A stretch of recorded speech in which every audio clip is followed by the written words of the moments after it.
Bom, eu quero até aproveitar que a gente estava trazendo várias imagens ali de notas, né, de real, para falar sobre esse dia 1º de julho, porque há 30 anos entravam em circulação as primeiras notas de real, que foi a moeda que a gente utiliza até hoje. O Plano Real foi a última de uma série de tentativas para combater a hiperinflação. E eu tenho aqui uma ilustração para mostrar para vocês de 94 para cá, e aí os mais antigos, digamos assim, né, podem também recuperar as memórias sobre o que compravam e o valor que se tinha com essas moedas. Ó, a inflação brasileira, ela acumula uma alta de 708% se a gente levar em conta o 1º de julho de 1994 e o último levantamento que foi feito pelo IPCA, o Índice de Preços ao Consumidor Amplo, que mede a inflação. Então, se a gente somar todos estes anos e meses, nós temos aí uma inflação de 708%. Já já a gente vai analisar esse número consolidado. Agora, se a gente falar de R$1 em 2024, aí a gente entra numa cápsula do tempo, volta. A gente estaria falando de 12 centavos em 1994. Então, R$1 hoje equivale 12 centavos em 1994. Se a gente comparar o equivalente a R$1 de 1994, a gente precisaria desembolsar hoje, para ter esse mesmo real, R$ 8,08 agora em 2024. Acho que na próxima tela a gente consegue ilustrar melhor, então, essa conversão de grana, de real para real, mas em tempos diferentes, digamos assim. Então, para a gente falar de poder de compra em 1994 comparado a 2024, para uma nota de R$5 lá em 1994, a gente precisaria de R$ 40,40 hoje. Para uma nota de 50, nós precisaríamos de R$ 404,01. Por isso que muita gente fala, puxa, o que eu comprava com R$10... Quer dizer, né? Para você comprar com 5, nossa, meus R$5 rendiam tanto naquela época que hoje eles valeriam R$40. Se a gente falar de R$100 naquela época, que são as primeiras notas, né, que saíram e que ficaram disponíveis ali para todos os brasileiros quando o Plano Real entrou em vigor, a gente está falando de R$ 808,02 hoje. Alan Gani, que lição e que recado que a gente precisa tirar dessa conversão curiosa que nós trouxemos aqui no 3 em 1 para relembrar esses 30 anos do Plano Real aqui no país? Evandro, muito interessante essa tabela, muito didática. Primeiro, o Plano Real ele foi um sucesso porque não houve uma troca de moeda durante todo este período. O real sobreviveu. Colocou o país na rota do desenvolvimento, controlou a hiperinflação, mas é claro que há ainda um processo inflacionário e ele não é pequeno. Isso talvez explique a indagação que o Piperno sempre faz de que por que as taxas de juros são tão elevadas no Brasil. Parte da resposta está aí, porque há um processo inflacionário em curso. Veja que quando a gente fala de R$1, hoje a gente precisa equivalente a R$8, que seria o poder de compra de R$1 lá atrás, é muita coisa. Com R$20 no passado, você conseguia ali jantar com a sua família, comer uma pizza. Hoje você precisa de R$160 para fazer a mesma coisa. Então não dá para brincar com a inflação, porque a inflação ela é silenciosa, ela corrói o poder de compra e prejudica principalmente os mais pobres. O combate à inflação é uma política monetária adequada, sem interferências populistas, que o Banco Central vem fazendo, e também a política fiscal rigorosa, o controle do gasto público. Com isso, a gente consegue combater a inflação e garantir a estabilidade dos preços. O Zé Maria Trindade ele ficou empolgado com essa nossa viagem no tempo e resolveu resgatar alguns arquivos dele. Vamos dar uma olhada na foto que o Zé Maria Trindade compartilhou conosco hoje? Conta essa foto aí, Zé. Narra do mesmo jeito que você narraria ali, ó, tantos anos atrás. Olha só, depois de 6 planos econômicos que a gente acompanhava dia e noite, apareceu o Plano Real. Eu fui contratado, eu já trabalhava na Jovem Pan, fui contratado por 2.400.000, alguma coisa, para você ter uma ideia do dinheiro do Brasil. Está lá no meu registro. Caramba, hein, Zé? 2.400.000. Eita, a direção não falou isso no grupo do WhatsApp hoje, não. É maior que o salário do Di Maria, viu? Exatamente. Aí, esse plano foi lançado por um grupo de economistas o grupo jovem, né? Eram jovens ali, capitaneados pelo ex-ministro de Relações Exteriores, que queria ser o Itamaraty, o Fernando Henrique queria ser o Itamaraty do governo Itamar, não era ministro da Fazenda. Sim. Foi chamado por Itamar e a gente acha que o lançamento e a responsabilidade do real é do Fernando Henrique, não é do Itamar, é de um mineiro. E aí, esse lançamento aí da moeda, do Plano Real, era presidente do Banco Central, o Pedro Malan, Fernando Henrique era o ministro Mostra da Fazenda. Mostra a foto ali de novo, gente, pra gente identificar. E eu falei, vou transmitir isso ao vivo. E fui com não sei quantos metros de microfone, transmitindo ali o lançamento do real aqui na Jovem Pan. Olha só que interessante, todos os criadores ali, os pensadores e a nota de R$5 exposta ali. Agora, 4h26, pessoal da rádio vai para um rápido intervalo, daqui a pouco eu espero vocês. E de lá para cá, Fábio Piperno, o que a gente precisa aprender com um plano que à época também não foi apoiado por todos que estavam ali discutindo ele, não? Não, inclusive o próprio PT foi contra, o PT foi contra, sim, o Plano Real foi um erro monumental de avaliação do PT.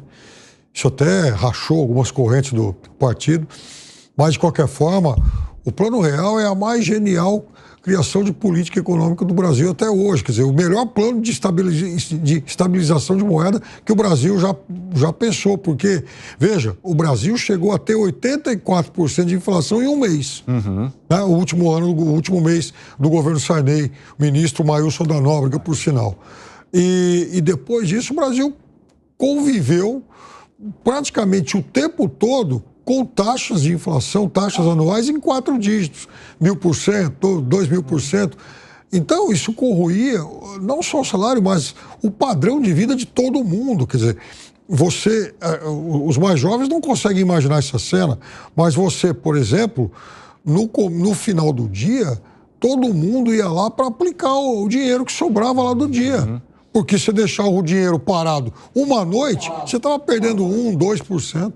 Isso era um negócio maluco. Então, o Plano Real acabou com isso. Foi uma criação, foi uma obra genial.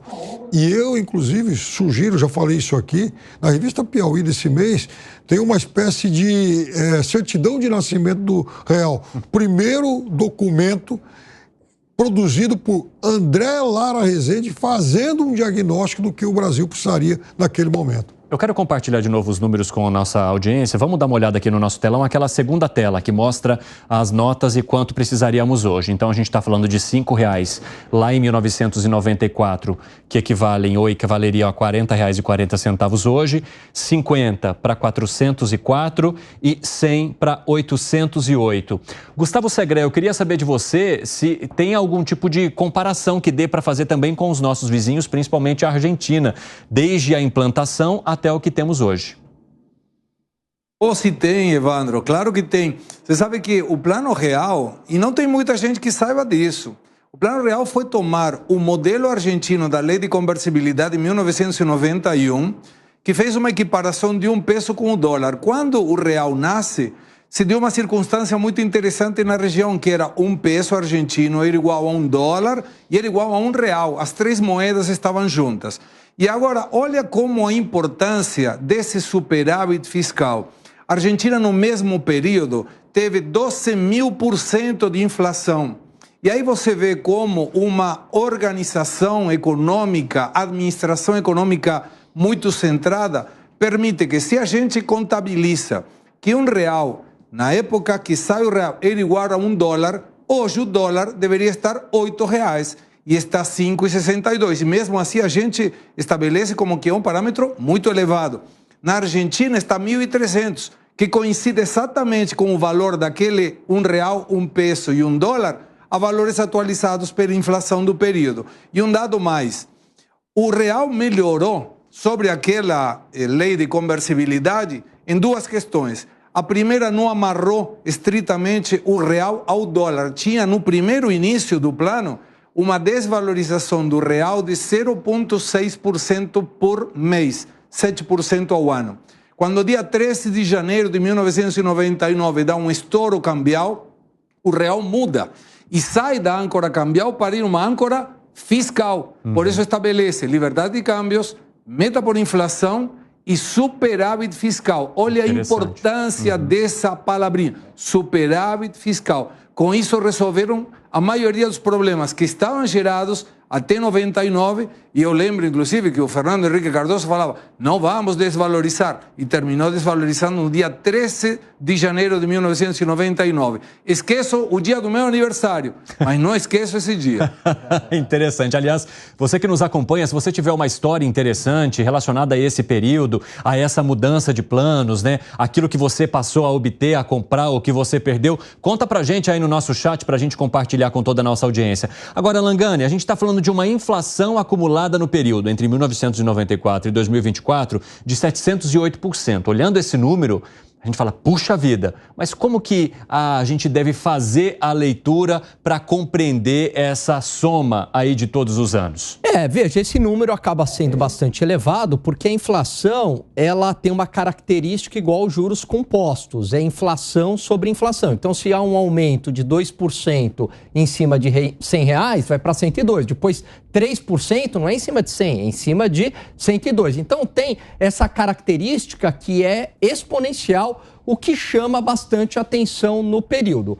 De qualquer modo, uma inflação de 700% em todo esse período, desde 1994 até agora, Evandro, é uma inflação elevada, mas é bem abaixo daquela inflação que ocorria no passado, durante o governo Sarney, que o Piperno citou aqui, ou o governo Collor. A gente falava até de 800% de inflação, né? Chegava mais do que isso, 3.000% no ano. Então, veja, num ano você tinha uma inflação de 1.000%, que hoje, em 30 anos, é menor do que aquela inflação. Então, nesse sentido, a sociedade brasileira desenvolveu bastante. Mas ainda, Evandro, eu acho que esse é o recado principal. A inflação não é um jogo ganho aqui no Brasil. E a inflação é o imposto mais perverso que tem, porque transfere dinheiro do mais pobre para o governo. À medida que os preços sobem,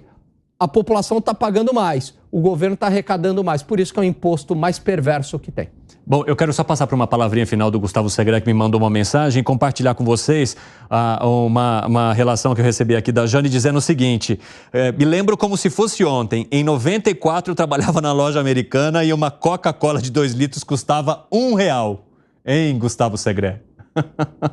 Eu lembro quando a gente ia, antes do Plano Real, no supermercado, e nós víamos aquela maquininha que os funcionários do supermercado iam passando para todos os produtos, remarcando o preço. Então a gente tinha que ir mais rápido que ele para pegar uma mercadoria que ainda não fosse remarcada. Ia colando em cima do outro. Decíamos que...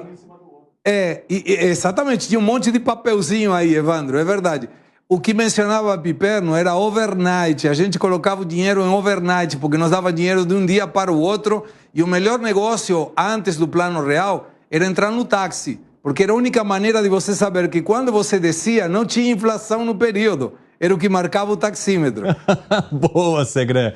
Bom, se a gente for lembrar tudo, a gente vai ficar horas aqui, porque é sempre muito bom falar dessa evolução que o Plano Real trouxe para nós brasileiros.